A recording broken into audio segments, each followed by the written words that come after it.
ಮಾಲಿಕೆ 5 ಪುಸ್ತಕ ಪರಿಚಯ 38 ತಿಂಗಳ ವಿಶೇಷ ಸರಣಿ ವಿಶೇಷ ಕೊರಟಿ ಶ್ರೀನಿವಾಸರಾವ್ರವರ ವಿಜಯನಗರ ಸಾಮ್ರಾಜ್ಯ ಸರಣಿ. ಕಾಲಘಟ್ಟ ಸಾಮ್ರಾಜ್ಯ ಉದಯ ಕ್ರಿಸ್ತಶಕ 1294 1336. ಪುಸ್ತಕದ ಹೆಸರು ಜಗನ್ಮೋಹಿನಿ. ಲೇಖಕರು ಕೊರಟಿ ಶ್ರೀನಿವಾಸರಾವ್. ಅಭಿಪ್ರಾಯ ಎಸ್ ನಾಗಭೂಷಣ ಶರ್ಮಾ ಹೂವನಹಳ್ಳಿ. ಓದುತ್ತಿರುವವರು ದೀಪು ಸುರೇಂದ್ರನಾಥ್. ವಿಜಯನಗರ ಸಾಮ್ರಾಜ್ಯದ ಕೃತಿ ಶ್ರೇಣಿಯ 11ನೇ ಭಾಗ ಜಗನ್ಮೋಹಿನಿ.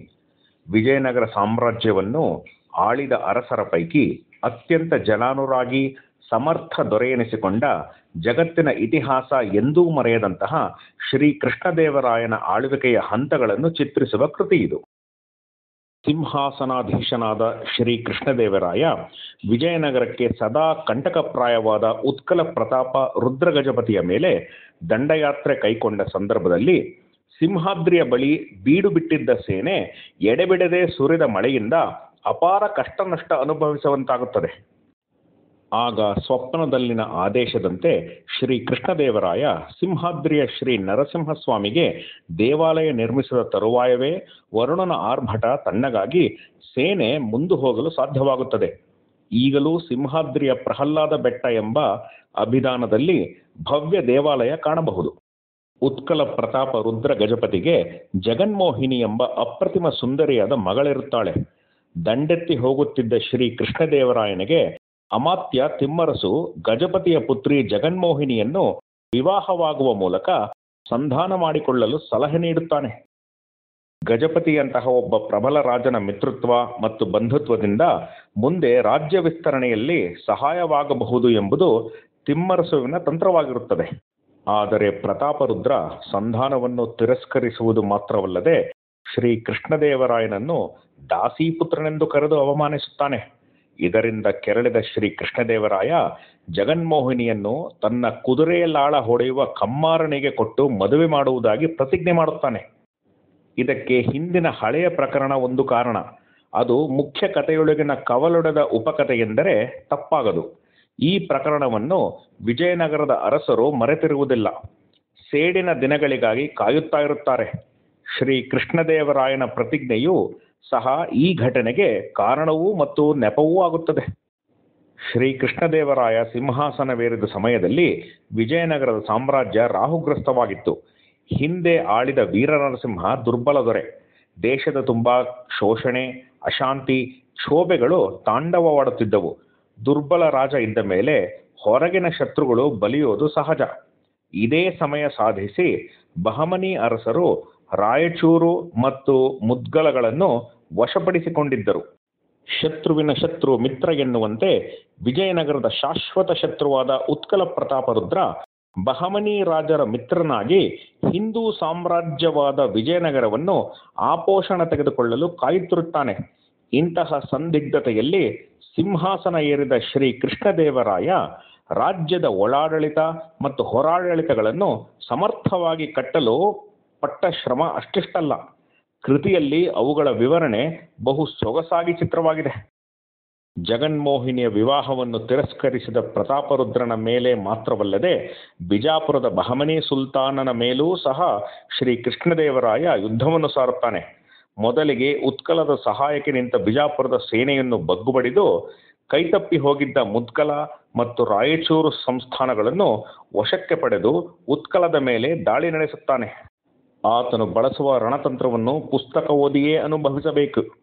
ಇಲ್ಲಿ ಇನ್ನೊಂದು ಮಾತು, ಉದಯಗಿರಿ, ಕೊಂಡವೀಡು ಮತ್ತು ಕೊಂಡಪಲ್ಲಿಗಳನ್ನು ವಶಪಡಿಸಿಕೊಳ್ಳುವಾಗ ಅನುಸರಿಸುವ ರಣತಂತ್ರಗಳನ್ನು ನಾನು ಇಲ್ಲಿ ತಿಳಿಸಿಲ್ಲ. ಅದೊಂದು ಅದ್ಭುತ ರೋಚಕ ವಿವರ. ಶ್ರೀ ಕೃಷ್ಣದೇವರಾಯನ ಆಸ್ಥಾನದ ರಂಗಪತಿರಾಜು, ಧನಂಜಯ ಮತ್ತು ಗೋವಿಂದರಾಜರಂತಹ ಸಮರ್ಥ ಸೇನಾನಿಗಳ ಪರಾಕ್ರಮದಿಂದ ಉತ್ಕಲದ ಉದಯಗಿರಿ, ಕೊಂಡವೀಡು, ಕೊಂಡಪಲ್ಲಿ ಕೈವಶವಾಗುತ್ತದೆ. ಪ್ರತಾಪರುದ್ರ ಗಜಪತಿ ತಲೆ ತಪ್ಪಿಸಿಕೊಳ್ಳುತ್ತಾನೆ. ಅವನ ಮಗ ವೀರಭದ್ರನನ್ನು ಕ್ಷಮಿಸಿ ಅವನ ಪರಾಕ್ರಮಕ್ಕೆ ಸರಿಯಾಗಿ ಮಲೆಬೆನ್ನೂರು ಸಂಸ್ಥಾನಕ್ಕೆ ಮಂಡಲಾಧೀಶನನ್ನಾಗಿ ನೇಮಿಸಿ ಉದಾರ ಮನೋಭಾವ ತೋರುತ್ತಾನೆ. ಅಷ್ಟು ಮಾತ್ರವಲ್ಲ, ಪ್ರತಾಪರುದ್ರನ ಪತ್ನಿ ಮತ್ತು ಪುತ್ರರನ್ನು ಸಹ ಯೋಗ್ಯ ರೀತಿಯಲ್ಲಿ ನಡೆಸಿಕೊಳ್ಳುತ್ತಾನೆ. ಪ್ರತಾಪರುದ್ರ ತನ್ನ ಮಗಳು ಜಗನ್ಮೋಹಿನಿಯೊಂದಿಗೆ ಉತ್ಕಲದ ಪೊಟ್ಟೆನೂರಿನಲ್ಲಿ ವಾಸವಾಗಿರುತ್ತಾನೆ. ಅವನಿಗೆ ಶ್ರೀ ಕೃಷ್ಣದೇವರಾಯನ ಮೇಲೆ ಹಗೆತನ ಇನ್ನೂ ಜೀವಂತವಾಗಿರುತ್ತದೆ. ಶ್ರೀ ಕೃಷ್ಣದೇವರಾಯನ ಮೇಲೆ ಸೇಡು ತೀರಿಸಿಕೊಳ್ಳಲು ಸೇನೆಯನ್ನು ಕಟ್ಟಿ ಯುದ್ಧ ತಯಾರಿಯಲ್ಲಿರುತ್ತಾನೆ. ಪ್ರತಾಪರುದ್ರನ ಮಗ ವೀರಭದ್ರ ಮಲೆಬೆನ್ನೂರಿಗೆ ಮಂಡಲಾಧೀಶನಾದರೂ ಒಳಗೊಳಗೆ ರಾಯನ ವಿರುದ್ಧ ದ್ವೇಷ ಸಾಧಿಸುತ್ತಲೇ ಇರುತ್ತಾನೆ. ಗೃಹ ಬಂಧನದಲ್ಲಿದ್ದ ರಾಣಿ ಪ್ರತಾಪರುದ್ರನ ಮಡದಿಯನ್ನು ಯುವರಾಜ ರಾಮಚಂದ್ರ ದೇವನನ್ನು ಬಿಡುಗಡೆಗೊಳಿಸಲು ಯತ್ನಿಸುತ್ತಾನೆ. ಮುಂದೆ ನಡೆಯುವ ಘಟನೆಗಳ ದೆಸೆಯಿಂದ ಪ್ರತಾಪರುದ್ರನ ಹಿರಿಯ ಸೇನಾನಿಗಳು ಮತ್ತು ನರಹರಿ ಪುತ್ರ ಮಡಿದರೆ ಮಹಾರಾಣಿ ಜಗನ್ಮೋಹಿನಿ ಮತ್ತು ಪ್ರತಾಪರುದ್ರ ತಪ್ಪಿಸಿಕೊಂಡು ಕುಗ್ರಾಮವನ್ನು ಸೇರುವಂತಾಗುತ್ತದೆ. ಪ್ರತಾಪರುದ್ರನ ಪುತ್ರಿ ಜಗನ್ಮೋಹಿನಿ ಇಷ್ಟು ಅನರ್ಥಗಳಿಗೆ ಕಾರಣನಾದ ಶ್ರೀ ಕೃಷ್ಣದೇವರಾಯನ ಮೇಲೆ ದ್ವೇಷದ ಬೆಂಕಿ ಕಾರುತ್ತಾ ಇರುತ್ತಾಳೆ. ವಿವಾಹವಾಗಿ ಅವನನ್ನು ನಾಶ ಮಾಡುವ ಮೂಲಕ ಸೇಡು ತೀರಿಸಿಕೊಳ್ಳುವ ಹಂಚಿಕೆ ಮಾತ್ರ ಅವಳ ಪಾಲಿಗೆ ದಾರಿಯಾಗಿ ಕಾಣುತ್ತದೆ. ಅದರಂತೆ ಶ್ರೀ ಕೃಷ್ಣದೇವರಾಯ ತಾನೇ ಕಮ್ಮಾರನಂತೆ ವೇಷ ಧರಿಸಿ ವಿವಾಹವಾಗುತ್ತಾನೆ. ಮುಂದೆ ಜಗನ್ಮೋಹಿನಿಯಿಂದ ಶ್ರೀ ಕೃಷ್ಣದೇವರಾಯನನ್ನು ಕೊಲ್ಲುವ ಪ್ರಯತ್ನಗಳು, ಪ್ರತಿ ಹಂತದಲ್ಲೂ ತನ್ನ ಕುಶಾಗ್ರಮತಿಯನ್ನು ಬಳಸುತ್ತಾ ತಿಮ್ಮರಸುವಿನ ಬುದ್ಧಿವಂತಿಕೆಯ ಪ್ರದರ್ಶನ ಓದುವುದೇ ಒಂದು ಮಜಾ. ಕಡೆಗೆ ನಿಜವಾದ ಪಶ್ಚಾತ್ತಾಪದಲ್ಲಿ ಪರಿಶುದ್ಧಳಾದ ಜಗನ್ಮೋಹಿನಿ ಕುಂಭ ಗ್ರಾಮದಲ್ಲಿ ಜನಹಿತ ಕಾರ್ಯ ಕೈಗೊಳ್ಳುತ್ತಾಳೆ. ಆ ಗ್ರಾಮದಲ್ಲಿ ಅವಳು ಕಟ್ಟಿಸಿದ ಕೆರೆ ಈಗಲೂ ನಮಗೆ ಸ್ಮಾರಕವಾಗಿ ಕಾಣಿಸುತ್ತದೆ. ಅದರ ನೀರಿನ ಅಲೆಗಳು ಈಗಲೂ ಜಗನ್ಮೋಹಿನಿಯ ಕರುಣ ಜೀವಂತ ಸತ್ಯಕಥೆಯನ್ನು ಹೇಳಿಕೊಂಡು ನಿತ್ಯವೂ ಮೊರೆಯಿಡುವುದನ್ನು ಕೇಳಬಹುದು. ಇದು ಕಾದಂಬರಿಯಲ್ಲಿ ನಾವು ಓದುವ ಕೊನೆಯ ಸಾಲುಗಳು. ಪ್ರಿಯ ಓದುಗರೆ, ಕರ್ನಾಟಕ ಮಾತ್ರವಲ್ಲ, ಭಾರತದ ಇತಿಹಾಸದಲ್ಲಿ ಶ್ರೀ ಕೃಷ್ಣದೇವರಾಯನ ಆಳ್ವಿಕೆ ಅಜರಾಮರವಾದದ್ದು. ರಾಹುಗ್ರಸ್ತ ಸಾಮ್ರಾಜ್ಯಕ್ಕೆ ಅವನು ನೀಡಿದ ಕಾಯಕಲ್ಪ, ಕೈಗೊಂಡ ಅಭಿವೃದ್ಧಿ ಕಾರ್ಯಗಳು ಮತ್ತು ಸಾಮ್ರಾಜ್ಯ ವಿಸ್ತರಣೆಗೆ ಕೈಗೊಂಡ ರಣತಂತ್ರಗಳು ಇಂದಿನ ರಾಜಕಾರಣಿಗಳಿಗೆ ಮೇಲ್ಪಂಕ್ತಿಯಾಗಬಲ್ಲದು. ಪ್ರತಿ ಯುದ್ಧದಲ್ಲೂ ಬಳಸುವ ರಣತಂತ್ರ ರೋಮಾಂಚನ ನೀಡುತ್ತದೆ. ಇದಕ್ಕೆ ಪೂರಕವಾಗಿ ಪ್ರತಿ ಹಂತದಲ್ಲೂ ತಿಮ್ಮರಸುವಿನ ಜಾಣ್ಮೆ, ಮುಂದಾಲೋಚನೆ, ನೀಡುವ ಸಲಹೆ, ಹಿತವಚನಗಳು ಓದುಗರ ಮೈ ಪುಳಕಿತಗೊಳಿಸುತ್ತದೆ. ನೀವು ಇದನ್ನು ಓದಿ ಆನಂದಿಸಿ. ಮುಂದಿನ ಕಾದಂಬರಿಯೊಂದಿಗೆ ಭೇಟಿಯಾಗೋಣ. ಧನ್ಯವಾದಗಳು.